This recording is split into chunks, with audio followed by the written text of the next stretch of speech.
Colonel Fitzwilliam makes an enemy. I'm author Elizabeth Ann West, and welcome to Chapter 5 of For the Love of a Bennet. Chapter 5. Arriving in Brighton, courtesy of the speed and comfort of his family's money, Colonel Richard Fitzwilliam steeled himself for a distinct diminishment in his lifestyle. Colonel Farrington had long been relieved of his post, and Richard expected his arrival would signal an end to looser military standards. If for no other reason than to set an example to the young officers, he would lead with the credibility and respect his medals commanded. He would become a man utterly foreign to his closest family members. No sooner had his boots touched down in front of Russell House did he begin to bark orders at the poor cadet standing at attention. "What is your name, private?" "Davies, sir. Cadet Davies." The whelp, barely old enough to carry a saddle, squeaked as his voice cracked mid-sentence. "And were you told to stand upon this spot, Cadet Davies?" Yes, sir," he quickly corrected himself. "Ah, and by whom?" Colonel Fitzwilliam stood so close to Cadet Davies that sweat beaded upon the lad's forehead as he fretted over his answer. "By me! And it's too damn early in the morning for all this shouting." A man leaned out of Russell House in a state of undress with his red coat unbuttoned halfway down. Cadet Davies let out a sigh of relief as Colonel Fitzwilliam stood and waited for the mysterious soldier to come down the stairs and salute him properly. As he stared the man down, the other officer tilted his head as if to question Richard's seriousness. When Richard stood still as a statue, the other man murmured some more curse words under his breath as he struggled to right his uniform and simultaneously stamp his left boot into proper position. Finally, the man stood before Colonel Fitzwilliam and saluted. "Captain Joshua Shawcraft, sir. Permission to show you to your quarters, sir." Hiding his smirk, Richard dismissed the sickly Cadet Davies, and when the boy showed promise by offering his limited strength to the coachman, Colonel Fitzwilliam followed the good Captain Shawcroft inside. Once there, Captain Shawcroft gave his superior's shoulder a good shove. "What was all that about? Embarrassing me in front of my cadet?" Captain Shawcroft waved his fingers at a few scantily dressed ladies in the parlor, a small cotillion remaining from the night before. "How long did you make that lad stand out there?" Richard asked, as his eyes took in the utter derelict breakdown in military discipline around him.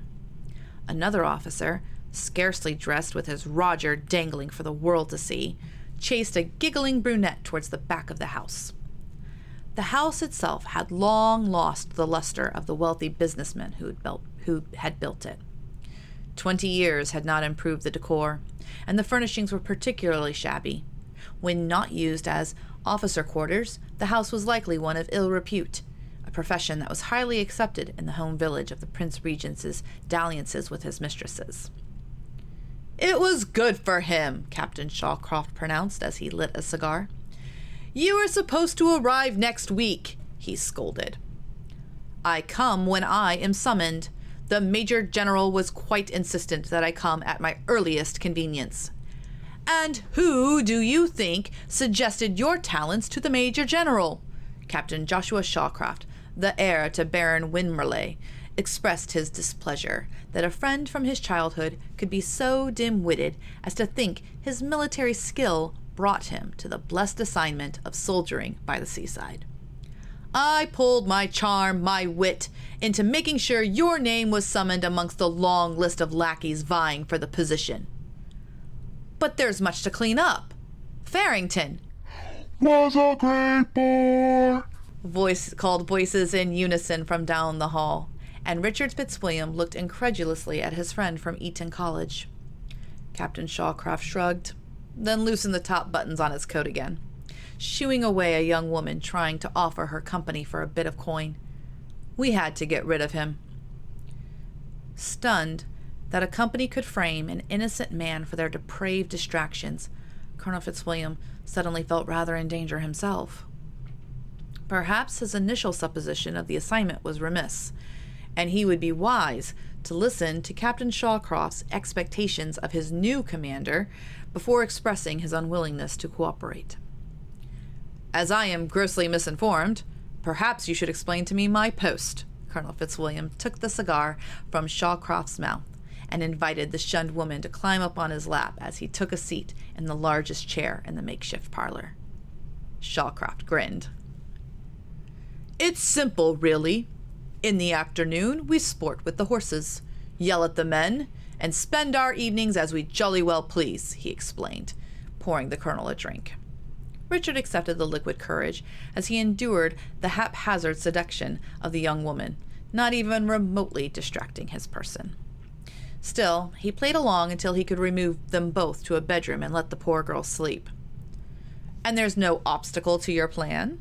I had heard Preston Barracks was to become a premier training ground. Impress the regent," he said, watching a shadow fall over Shawcroft's self-congratulatory smirk. "One obstacle. A ragtag militia. But I'm certain you can convince their colonel over to our way of thinking."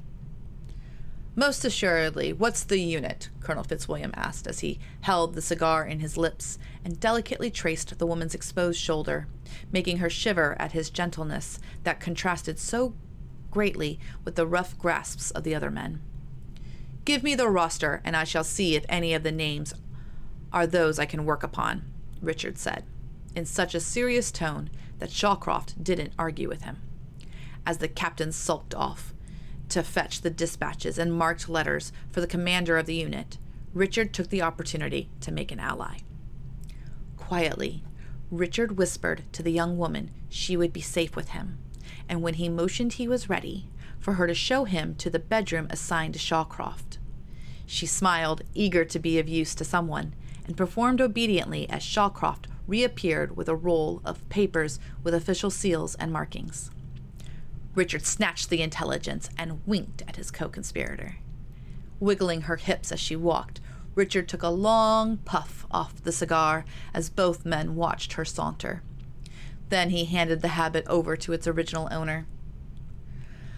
"I find that I'm rather fatigued after my journey," he remarked, downing his drink. Thinking himself secure in a new ally, Captain Shawcroft raised the holler of celebration for their new commander and was joined by the handful of men awakened from their drunken stupors. He ceased his cheers of jubilation for Colonel Fitzwilliam when he spied the woman leading him up to the best room of the house. His room! Captain Shawcroft dashed up the stairs to the laughter of many strewn about the hallways and landings, only to have the door slammed shut and locked before he could stop them. Pounding on the door with a flat hand, he again cursed his old schoolmate. But if the colonel needed a rest for his troubles, then Captain Shawcroft could work on a more permanent arrangement for the new arrival, one that didn't require the sacrifice of his room. Once safely behind a closed door, Richard asked the woman for her name. "Angelica. They say I can be any man's angel," she said, beginning her well-rehearsed routine for any new custom. Richard pulled a few coins from his purse, resisting the urge to ask just how many men she had given her heavenly delights. "Take these for your silence and your boasts. If you will cry out for a few moments and then take your rest, I should hope we could be allies in this town." "Are you frightened the good captain will frame you for similar misdeeds as the last commander?" she asked, revealing she had been keen to listen to the men's earlier exchange. Richard sighed. Whores, laundry maidens, and other servants were the bane of war. For any price, they were happy to tell a tale, share a plan, and too many in leadership ignored the problem.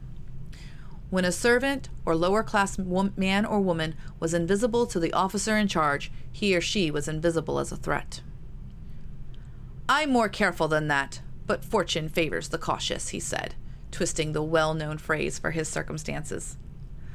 "Fortis fortuna juvat," she said, showing she knew the correct Latin phrase, and Richard raised his eyebrows. "I was a governess." Impressed, he began to ask her why she had left that profession, but she preempted his query. Men are fools, especially fathers, and this pays more. She grinned as she held up the coins he had given her and added them to the small pockets sewn along the hem of her revealing gown. She began to moan and jump on the bed so the wood slats creaked, and Richard grunted to keep from laughing. Men are fools indeed, he thought, as he opened the marked letters and orders to find out how much of a fool he had been.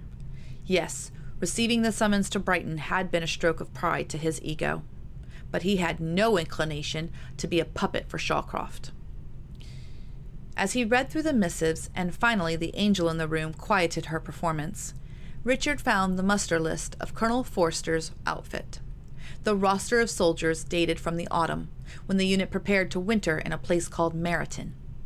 Richard chuckled to himself as the name of the village reminded him of Miss Elizabeth Bennet, the very lady his cousin Darcy suffered over. He wasn't sure how he would work this man, Forster, as the regulars and militia did not often cross paths, but he was sure about one thing. If the regiment had just spent the winter in Miss Elizabeth's home village, then his cousin, Darcy, would be subject to further torture when he finally arrived.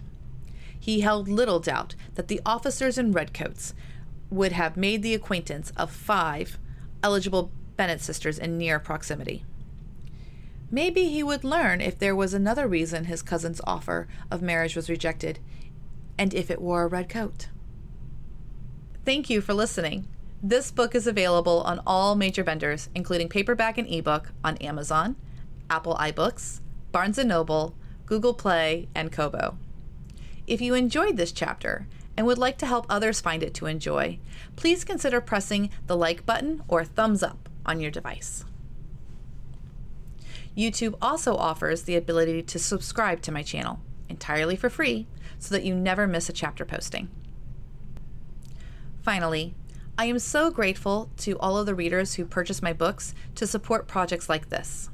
If you are a regular reader or visiting with me for the first time, please consider leaving a comment below. Like the lady of a house in Regency time, I consider each one to be a calling card, and I answer each and every comment. You are the best fan an author could ask for. Until we visit together again.